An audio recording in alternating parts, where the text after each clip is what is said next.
Hello and welcome, Pocket Watch here, and it's finally about time for another episode of Cyber Slayer. So yeah, I'm very sorry that we didn't have episodes for such a long time. Stuff happened and I didn't record it actually this game. But yeah, as a side project, you will all aware, I guess, that I just record this whenever I have time and upload whenever I have time. Which means it can has no episodes during the week, or it can have like 5 episodes during the week. It's entirely depending on how much I'm reading and how much time I have. So yeah, anyway, let's just go to the episode. I kind of forgot what we did last time, but by looking at this thumbnail, I remember now that Taoluo is facing like bunch of like guys from Nijia High School, I believe that's how that's called. So yeah, let's just go to the episode. Let's see how the story will progress from this on, from this point. Let's go.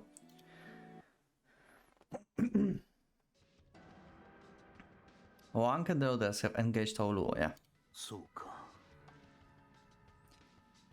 Reclining in the bucket of his backseat of his SV limo, Bean Vexin listens to the driver's report. その場に集まったのは何人だ。怒涛劇とサメ場の数ほか18名。さらにユン氏総教と小機団の面々も現在向かっています。So we're actually going to have the twins fight with Taoluo, okay. He's still not convinced? Are you serious?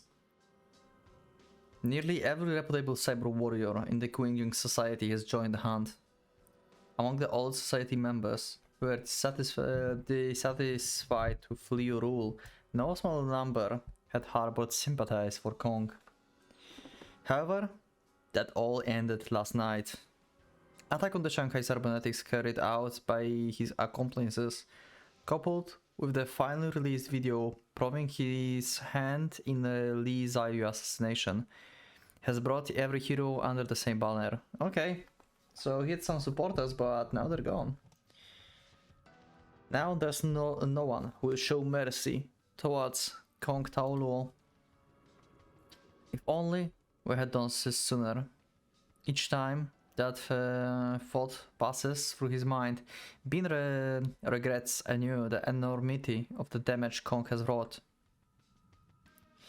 In all honesty, even Bean never imagined that Kong would go to such extraordinary lengths and succeeded. He cannot deny that he looked down on Kong as a mere assassin gone feral. Yeah, like a lot of them underestimate Kong actually. Like all of them. And this is the result. Shanghai cybernetics had been crippled. The Qingyun society will have no choice but to pull out of the illegal cybernetics industry, and the Russian mafia will undoubtedly jump on the chance to monopolize the market. There will be no hope of recovery. In addition to the rage-owned Kong, there have of course been voices raising suspicions of the Fu Sai Zhu for allowing him to carry out his schemes until now. Liu will no longer be able to wield the charisma and authority he used to.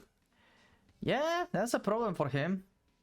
I mean, he can always rule by the tyranny, I guess, right? But he's just a one guy. Like, if like people starts like actually like the cyber warriors starts to actually like rioting and start attacking him, even he cannot like win, right? Despite being the last boss and everything. If Bean intends to remain at the center of the society and keep playing these power games, it will do him no good to support Liu any further. In fact, he had better start working towards ousting him from his position as Fu Zaisu. Indeed, the decision to announce Li Zaihu is dead and mobilize the Wajia forces was not made with Liu's consent. Okay, so he does not know. Probably he knows anyway. Like, he knows more than we think. Like, he knew where the Really and Kong are spending like nights. Like, what the fuck? How? I guess spies are everywhere, huh? He did the decision to announce Li Zaihu is dead and mobilize the Wajia forces was not made with your consent. All was been doing, yeah. これで十分と思いたいな。 He's still hesitating. Okay, he's clearly not underestimating Taoluo here. He's cautious even now. This is too soft for a decisive blow. Kong can no longer be judged logically. Yeah. He had fought his way out of the inescapable jaws of death before, has he not? He must be treated as the demonic entity he has become. やはり事前の策がいる。 Leo will surely disapprove of the plan now forming in the Bean's mind.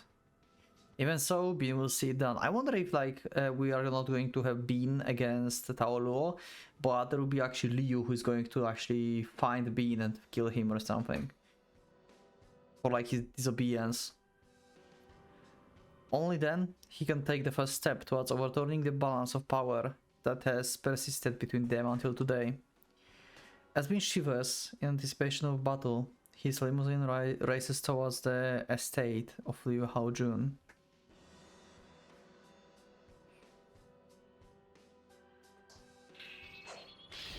There it is. With his decisive palm strike sealed by the doll cradled in his left arm, Taoluo had no choice but to do battle only with his Wadao. Wow, this is actually such a cool scene. How dynamic it is. You can see how he's like moving and like she's moving as well. Like here, her body is like, just like flying here. Armored cyborgs' bodies are immune to normal slashes. However, even a strike with the internal energy behind it can guarantee a fatal wound. Against cyborgs, who unlike fleshmen have none of the conventional weak points and feel no pain, any careless attempts at a certain kill could end in a painful encounter. Also, this is way too loud, I'm sorry. That should be as of X volume, I believe. So let's just tune it down. Way better. Sorry for your eardrums, because it definitely hurted mine.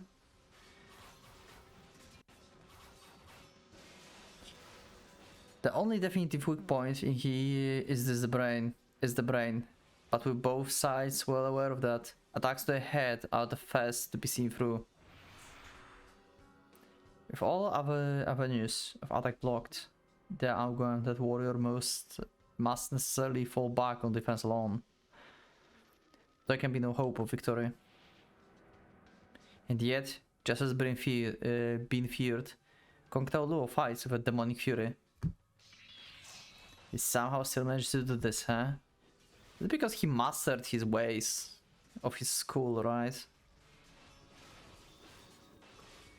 He dashes through the gaps between his foes, dodging, misdirecting, and deflecting the attacks coming up from upon him from all sides. As the Wajia warriors try to bear him down by the weight of their numbers, he dances circles around them with the speed and unpredictably of the storm. Not that he only runs, but strikes at the heads of the cyborgs whenever he sees an opportunity. Although his enemies are not so weak as to fall to such attacks, their high guards give his sword the chance to suddenly slip low for a slash to the legs. Nor does he only run, but strikes at the heads of cyborgs whenever he sees the opportunity. But even so, the balance does not change. Society warriors, late to the battle, keep charging in to take the place of those who fall behind. So they keep coming. Like, what is this? Like this swarm of enemies?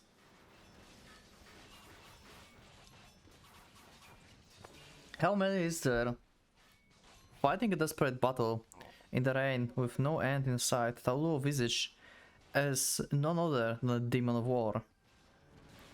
He already bears countless shallow wounds from blades and spikes that graze his skin, yet even as the rain slurring from his back is stained crimson, The whirlwind, like power of his legs and speed of a slashing sword, do not falter. Leo watches all this through the screen, in the comfort of his own home, okay. What the fuck? Where is this camera? How? Okay. I mean, I guess he's on the streets right now and is like connected to like all like cybernetics and everything. So obviously there are cameras everywhere. Cannot be surprised. Oh, there is. ルイリー、お前の兄の戦いぶりが I wonder if she recognized Taolu actually.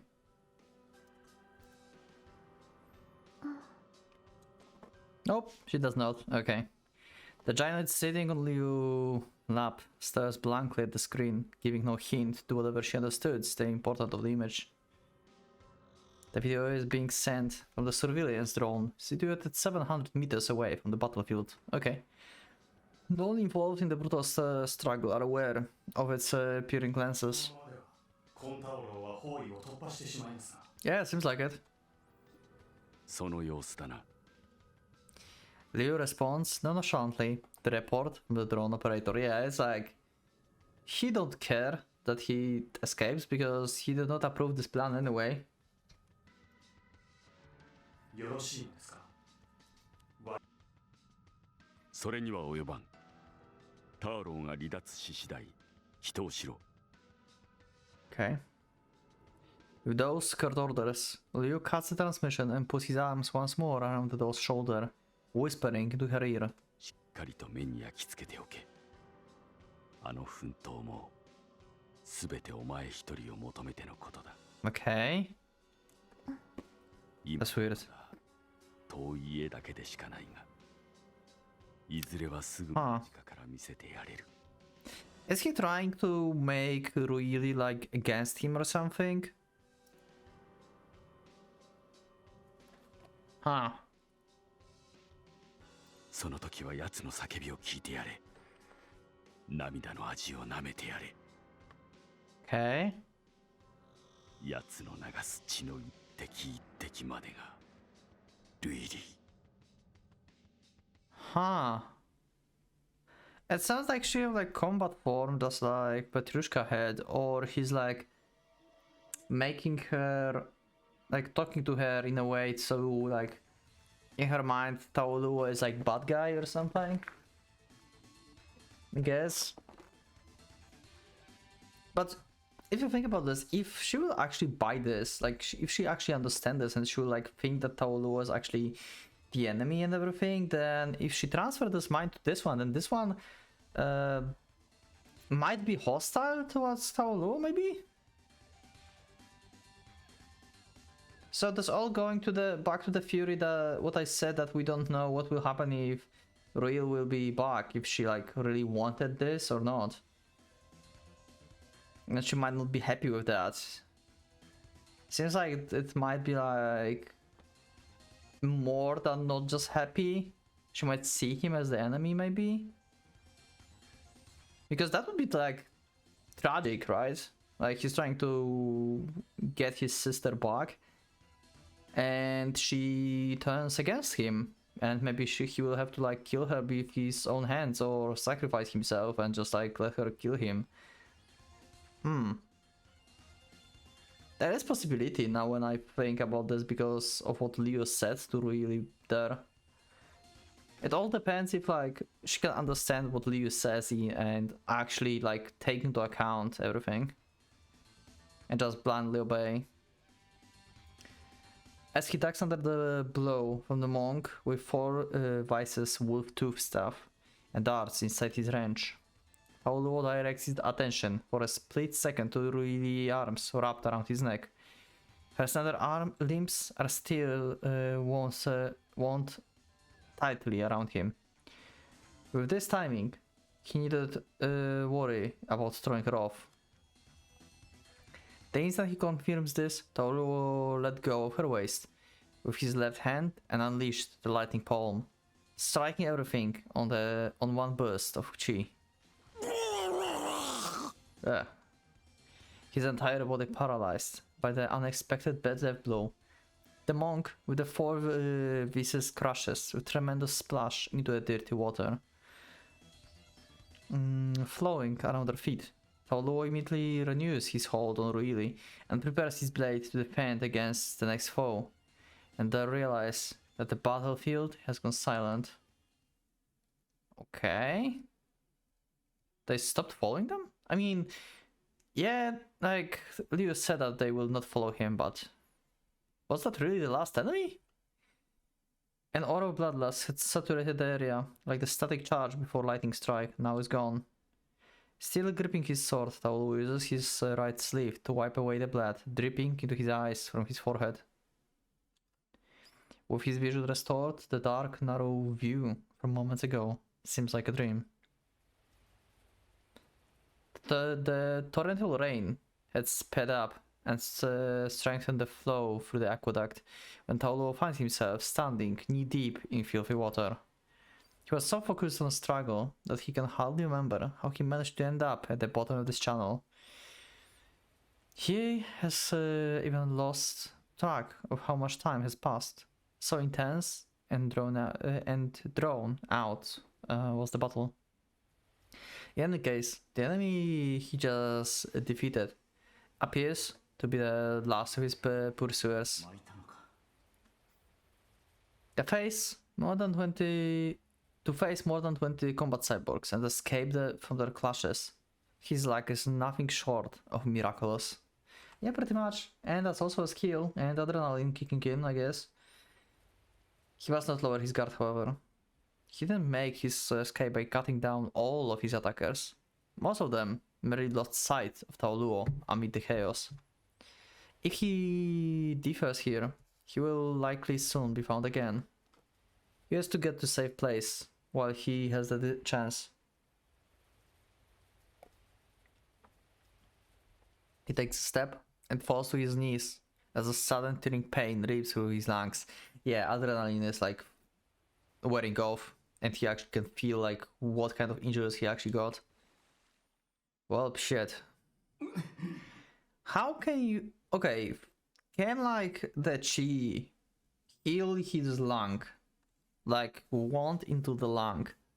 We know like he repaired his like organs because like they were like strained by his attacks, like himself. But if like you have like actual wound, can he heal this? I don't think so, right? It's not like magic. It's probably just like speeding up the healing process or something. The pain of his internal injuries is worse than ever before.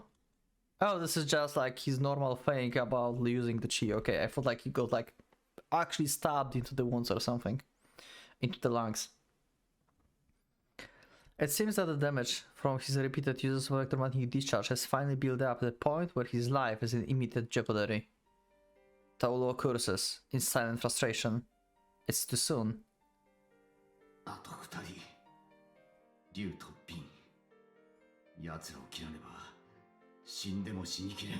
Yeah, but the problem is if you die, then you will rest forever, so you should have rest. I mean, yeah, he never had a chance really, because, well, he come back and they got attacked. So yeah, there was never like really a chance for him to just sit down.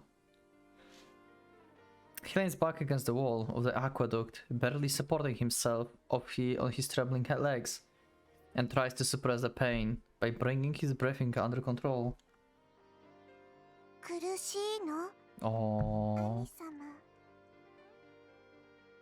Wow, what a change from her like behavior from before. I remember like she got kinda like scary vibes before, but you can see that she actually cares about him right now. Really ask timidly from the cradle of his arm.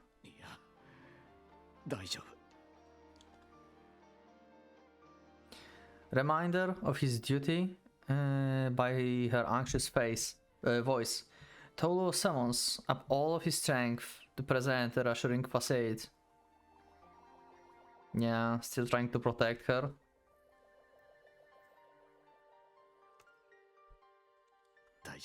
Well, she's fine. Managed to save her. Not even a scratch. She can tell she have that much emotions right now, huh? And self-consciousness. Oh, wow.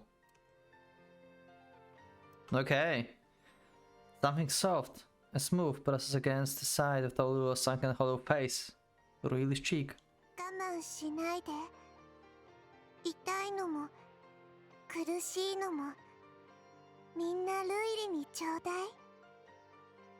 She whispered in her brother's ear. こうやって吸い取ってあげる。 Wow. だから兄様、泣いていいよ。ルイリー She clearly does not understand the situation, but the earnestness of her words is nonetheless real. Tolu feels something hot rising his chest, something different from his pain. 死んでたまるか。俺はもう一人じゃない。もう決してルイリーを一人にはしない。 With death staring him in the face, his oath as terribly empty. Without it, however, Toluo would not have been able to take a single step. Warding up the aqueduct against the flow, he finally reaches a ladder to ground level. He sets his wadao between his teeth to free up his right hand for the first rung, and freezes just as he grabs it. 兄様。 The stiffness in Riley's voice shows that she has sensed her brother's tension. Tolu restores his grip on his blade and looks back over his shoulder at the source of the killing intent he sensed behind and above him. The opposite lip of the aqueduct sent two men who would be mirror images of each other. Oh wow, the brothers are here. Wow. What if this game ends actually right now, right there? He's like never going to actually... Wow. I wonder if like Liu will ever have a chance to actually fight Liu. What if like it's actually the game over? What if the game ends here? Like before I didn't show like any chance for winning, but right now I don't see any chance of winning as well. He's way too damaged. I guess we'll see this in the next episode, though. I think I will just save here. And yeah, that's it for this episode. So thank you for being with me for this episode, and I'll see you all in the next of the Cyber Slayer. So yeah, let me know if you think that Tolu will have a chance against the brothers or not, and we'll see how it will go. So yeah, thanks once again, and I will see you all in the next one. So leave a like if you liked the episode, subscribe if you're not subscribed, and yeah. So yeah, so for the Pocket Watch is going out.